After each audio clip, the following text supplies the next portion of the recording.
Welcome from San Diego, California. We are reaching you in English, Spanish, and Portuguese, live through a unique and complex international telecommunications network via satellite, microwave, and cable. The International Training Center at San Diego State University brings us together once again through this original video conference program, which joins distinguished organizations representing education, business, and government in Mexico, Cuba, the Dominican Republic, Costa Rica, Panama, Colombia, Venezuela, Peru, Ecuador, Brazil, Bolivia, Paraguay, Argentina, Spain, and the United States of America. We acknowledge the participation of the Organization of American States in Washington, D.C., and the United Nations Conference on Trade and Development, known as UNCTAD, in Geneva, Switzerland. Distinguished experts join us today to examine the topic of transforming know-how into marketable knowledge. This is the 7th video conference of the year 2000 series on global strategies for excellence, value, and optimal performance. My name is Richard Page. I am an attorney in private practice with the Page firm in San Diego, California, rendering services in the areas of international litigation, arbitration, and mediation. Today's program will be composed of 2 presentation modules and 2 question and answer sessions. We look forward to your live participation. The process of converting or adapting know-how into a product or service that offers value to the consumer requires creativity and systematic business planning that is compatible with today's globalized environment and intensely competitive market demands. There are a number of management, technological, financial, and organizational strategies that must be considered in order to facilitate this process and to ensure maximizing the potential value of our knowledge. A necessary element is for your organization to decide whether it wants to dedicate itself to the continuous creation of know-how through instilling a culture of constant learning. The managers of such an organization must ask themselves several critical questions about their organization's position and role in global markets. Then this new style of manager must demonstrate the highest level of commitment to continually reinvent himself or herself, his or her organization, and its products. This strategic video conference will discuss the practicalities of transforming knowledge into marketable value in business, education, or government, including the organizational and resource management decisions that must be made to make this effort a permanent and strategic element of growth and success for any productive endeavor today. Worldwide technology enabling a rapid communication is a reality, and it will only become more and more sophisticated in the future. While technology may be bringing our global village together at the speed of light, each of the individuals who will be communicating through this technology has cultural learning and experiences which do not change as rapidly. Therefore, the transfer of know-how and creation of value across cultures will require sensitivity to and appreciation of international diversity. For those who accept and master this challenge, the rewards will be phenomenal. Our guest experts today, Dr. Yoram Malevski and Dr. Krishnamoorthy, will provide you with the necessary initial information so that you can begin to transform your know-how into marketable assets that provide value and sustainable growth. Dr. Yoram Malevski is currently president of Mayar International, a consulting firm specializing in management strategy development, total quality, product adaptation, and international marketing. Its clients include the Organization of American States, the World Bank, the Inter-American Development Bank, and numerous national government agencies and corporations throughout Europe and the Americas. He is the author of the book Terremoto Empresarial and of numerous articles and reports on quality trends, standards, and competitiveness. Dr. Malevski holds bachelor's and master's degrees from the Hebrew University in Israel, a Ph.D. from Michigan State University in Management. Dr. Meenakshi Krishnamoorthy is currently a professor of quantitative methods at United States International University. He has 35 years of experience working for the Indian Institute of Management in Calcutta, both as professor and director. He was also chairman of Hindustan Cables Limited and executive director of the National Productivity Council in New Delhi, India. Dr. Krishnamoorthy's previous U.S. experience has been as research associate and Ford Foundation faculty fellow for the Massachusetts Institute of Technology and visiting lecturer for the University of Michigan.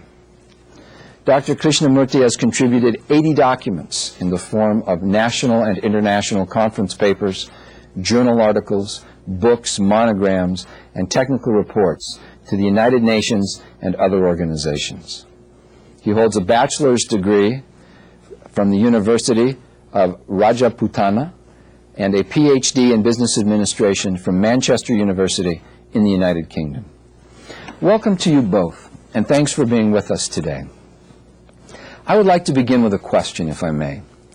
In a recent article published in the well-known journal The Economist, reference is made to the fact that only a small part of the globe, accounting for only 15% of the Earth's population, provides nearly all of the world's technological innovations. This segment includes the United States, Canada, and a good portion of Western Europe, Scandinavia, and Australia. Taiwan, South Korea, and Israel are mentioned as just having graduated into this group. A second group, which is comprised of nearly half of the world's population, is able to adopt these technologies in production and consumption. But the remaining part, representing at least 1/3 of the population, is technologically disconnected, neither innovating at home nor adopting foreign technologies. A new map of the world is thus emerging, since innovation always shows increasing returns to scale. That is, new ideas typically are recombinations of existing ones, so that environments and organizations rich in ideas produce chain reactions of innovation. The innovators keep growing, leaving the non-innovators even further behind. Do you agree with this global picture? And what do you think must be done, especially at the individual and organizational level, to alter these very troublesome trends? Dr. Krishnamoorthy? Yes. Let me talk about the principle of ABC analysis, which is very common in inventory management, based upon Pareto principle, which is also equally applicable in the case of nations and the globe as a whole. The Pareto principle states that only a very, very small percentage of a given entity, like a car, is based upon a small item like the engine, which covers a good percentage of the price of the car. Same thing with any country. Even in America, only a very small percentage of people who are rich, and they are becoming richer and richer. This is inevitable, and Pareto, the Italian statistician, has brought about this principle that this phenomenon keeps occurring. There are, of course, ways in which we could make changes, and perhaps my colleague will answer that part of the question. Dr. Malevski, how do we change the situation? Well, I feel that we don't have to be so pessimistic, and there is really hope for many developing countries, and those 85% of the countries mentioned in your question. What it really takes is young professionals with computers and a lot of money. In globalized world, you can get the money everywhere. The talent exists, and I feel that a critical mass of 20 or 30,000 young professionals can make a difference. The other thing that should be taken into account is management skills. If we really like to progress, what we need are excellent management skills. So I believe that those countries that are not in the club can join if they develop excellent management skills the talent for innovation exists, and if they organize to get the money necessary. Thank you for your answers. Let us begin now with Module 1, in which Dr. Malevski will talk about managerial principles and know-how. Let us see if you can answer his questions with a yes.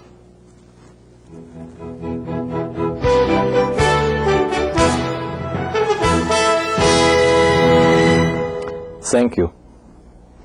It is widely agreed that the new millennium is the age of know-how. We understand know-how as a technical skill in a given area and the ability to perform a certain task well.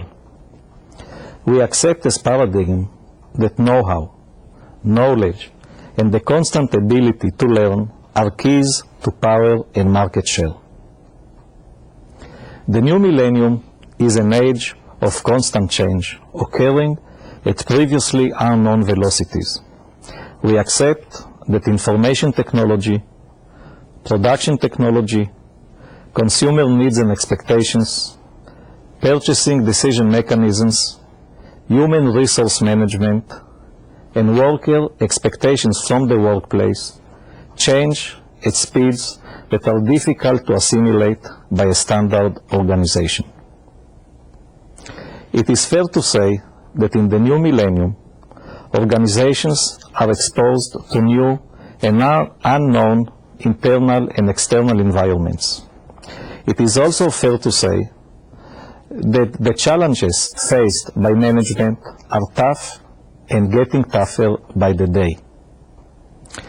Nonetheless, it is only fair to conclude that in this new era, the superior goal of organizations remain unchanged. Sustained success, profits, shareholders, worker, and consumer satisfaction, and dominance in the marketplace were and still are the legitimate goals of organizations. The big question we should ask ourselves is, how must organizations act in this new era of know-how, and how should know-how be transformed to create a competitive advantage for our organizations in the marketplace?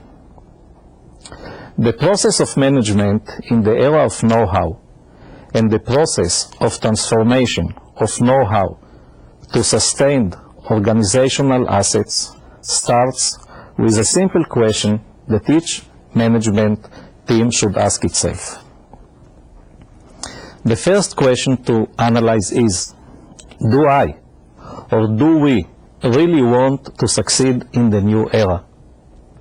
Surely, every management team would respond with a big yes to this question. Nonetheless, experience shows that in many cases, the true answer would be no.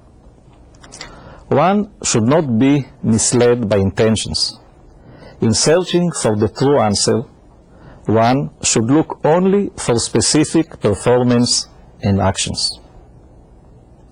In our work, we come across organizations that are too tired and too exhausted to adapt to new policies, to re-engineer their human resources, to mainstream their processes, to innovate, or to compete aggressively in the marketplace. It is clear that the answer for such organizations to the previously proposed question should be no, even when they say yes. In family-owned organizations, it is common to witness the assignment of tasks being based upon blood relations rather on capacity or merit. In many cases, such organizations lack a coherent decision processes and a clear line of authority. With problems such as these, it is clear that such organizations really do not want to prepare themselves for the challenges of the new era. Such organizations should answer our first questions about whether they really want to succeed in the new era with a resounding no.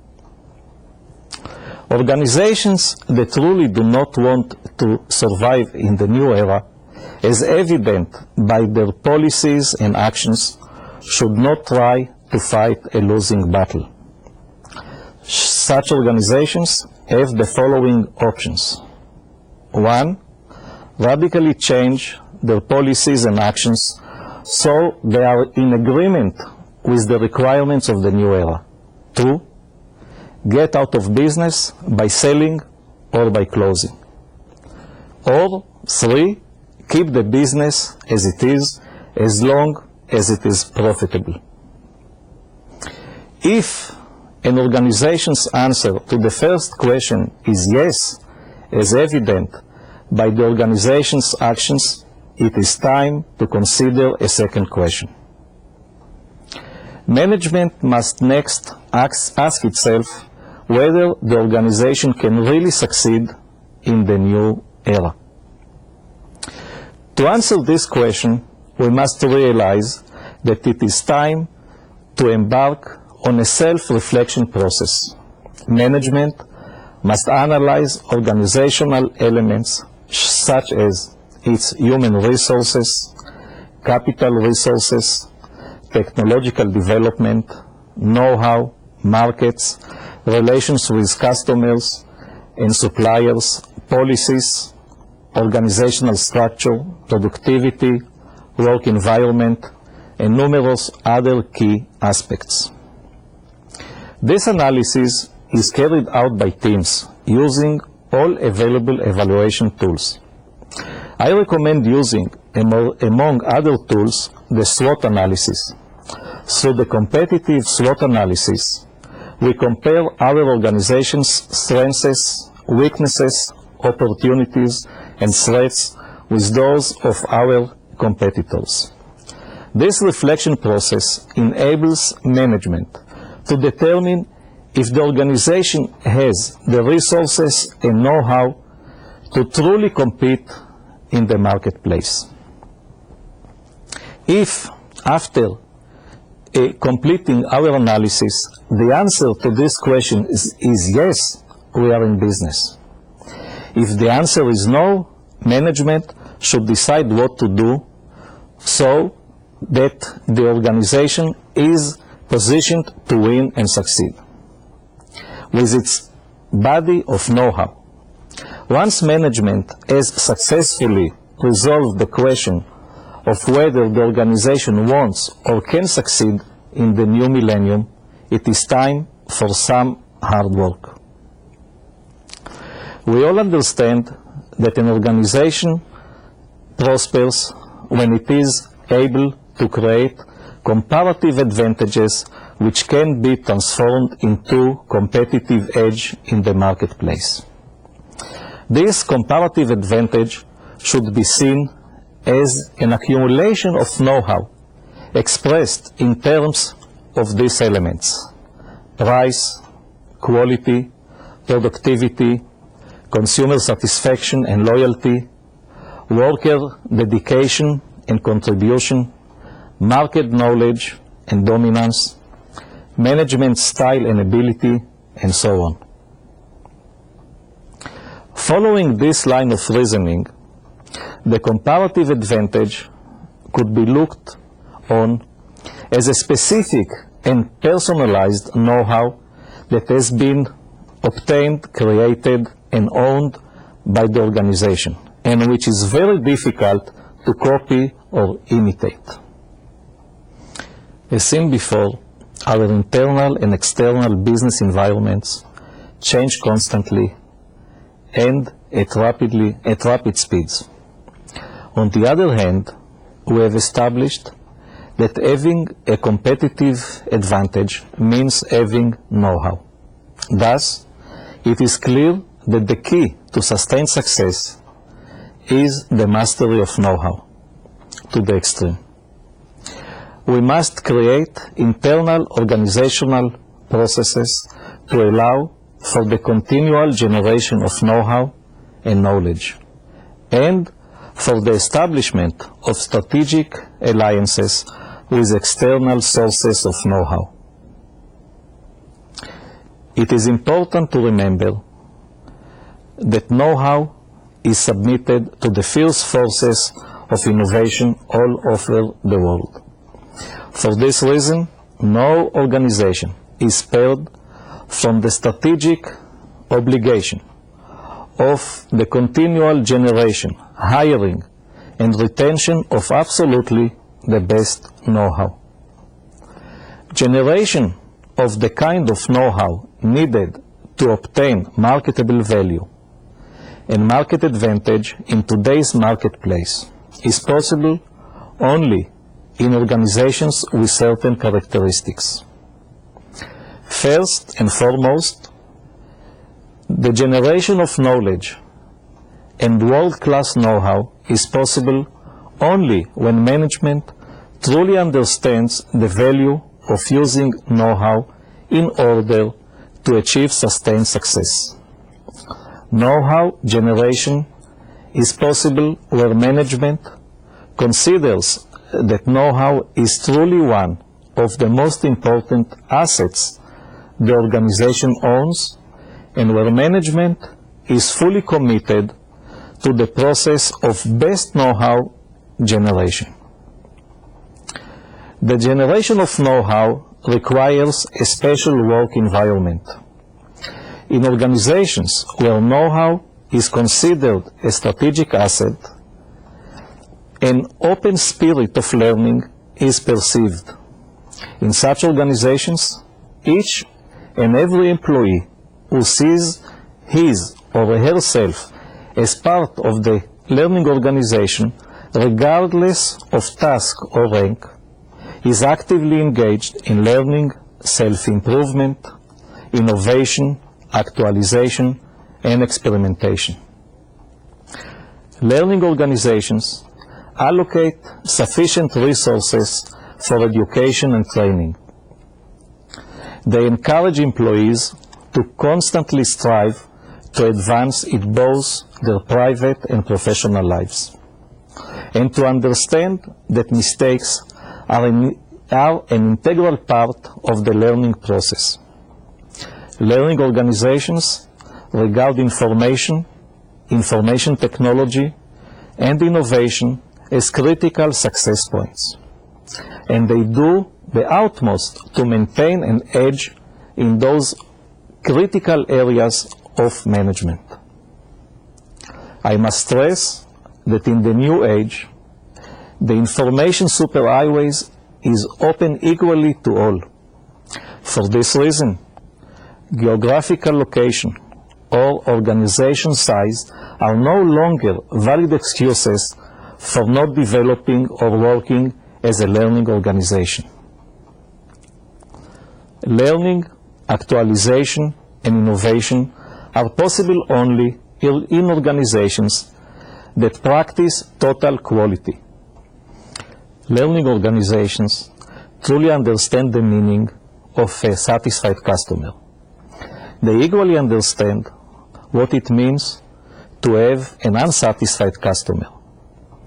An environment conducive to learning enables staff and management to truly feel and sense the level of disappointment experienced by a customer when dealing with a poor quality product or service. Based on this profound experience, the organization's personnel are in a position to generate the know-how necessary to design better products and services. All of us who travel and occasionally lose luggage can testify to the fact that baggage claim personnel seem to have developed elephant skin while on the job. Rarely does one feel that baggage claim personnel truly understand the agony associated with arriving in a foreign city with no luggage. The stress caused by lost luggage, compounded by the mistrusting and often insulting attitude of claim personnel, are often transformed into a deep dissatisfaction which is difficult to overcome. Management must always remember that the strengths of the organization is determined by its weakest link. Only those organizations that truly understand and learn what their customers' needs, expectations, and probable reactions are when satisfied or dissatisfied can develop and generate the know-how necessary to prosper. Learning is possible only when management is open-minded about changes in all aspects of organizational life. Changes becomes a way of life for learning organizations. Employees are asked to innovate and experiment. They are encouraged to innovate based on successful experiences and to come up with ideas even if they seem odd at first. Learning organizations generate know-how through experimentation and constant change. Learning organizations understand that routine and lack of innovation are the enemies of know-how and progress. Learning organizations understand that know-how is generated when the philosophy of constant improvement in all management processes is preached and practiced. The improvement process requires all members of an organization to think creatively, to innovate and to update constantly. As I stressed earlier, change, innovation, and constant improvement are conducive to producing a know-how generation. Know-how can be generated only in a conflict-free environment. Workers must enjoy the freedom to act and decide. All must be convinced that management is treating each and everyone fairly and justly. All employees must be convinced that the organization behaves morally in dealing with all of its stakeholders, that is, its workers, providers, customers, the environment, and society. All must feel that success is being celebrated and that good work is rewarded generously. Know-how can be generated only in organizations where people collaborate, where communication is open throughout all organizational levels, and where all share the same values and goals. In learning organizations where know-how is regarded as a strategic tool, people trust each other and behave as owners rather than employees. Self-control and self-evaluation are a must if the right type of environment is to develop.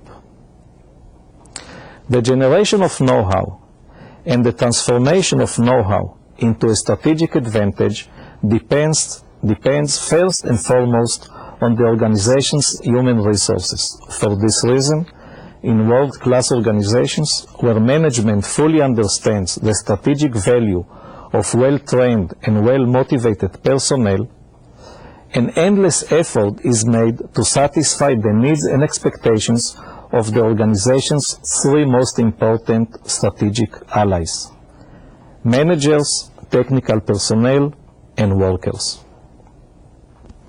The generation of know-how requires an environment of support and of stability. In many organizations, key staff is offered stock and options. Employees at all levels are offered snacks and meals. Child care centers and babysitter services are offered to those who are interested. Leading know-how companies even offer assistance with routine daily activities such as transportation, getting a prescription drug, securing a loan from a bank, or sending mail.